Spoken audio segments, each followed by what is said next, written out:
আসসালামু আলাইকুম রহমতুল্লাহ। ওয়ালাইকুম আসসালাম রহমতুল্লাহ বরকাত।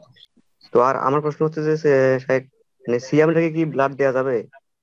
জি জি জি। সিয়াম অবস্থায় যদি এমনি টেস্টের জন্য হয়, এক সিরিঞ্জ দুই সিরিঞ্জ দিয়েছেন আপনার টেস্টের জন্য, তাহলে সিয়াম ভঙ্গ হবে না, দিতে পারেন।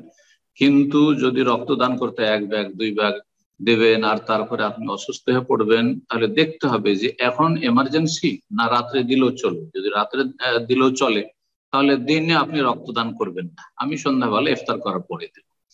আর যদি দেখা যায় যে রোগীকে বাঁচানোর জন্য এখনই দিতে হবে, তাহলে আপনি রক্ত দিতে পারবেন, জায়েজ।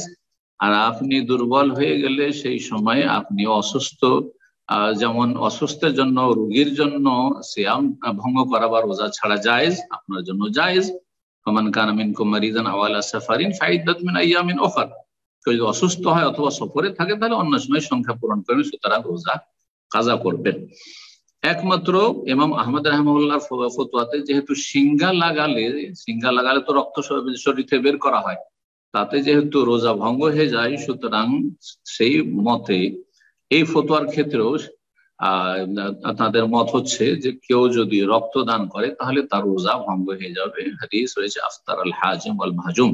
বাকি অধিকাংশ আইম্মায়ে কেরামদের নিকটে শুধু রক্তদানে যদি সবল হয়, শক্তিশালী হয়, রক্ত দিয়েছি একবার, তো আমার কিছুই হয় না, আমার দুর্বলতা অনুভব হচ্ছে না, সুতরাং আমি রোজা কমপ্লিট করে নিতে পারবো, তাহলে ছাড়বে না। আর এটি রোজা ভঙ্গের কারণ নয়। আল্লাহু আ'লাম। জি।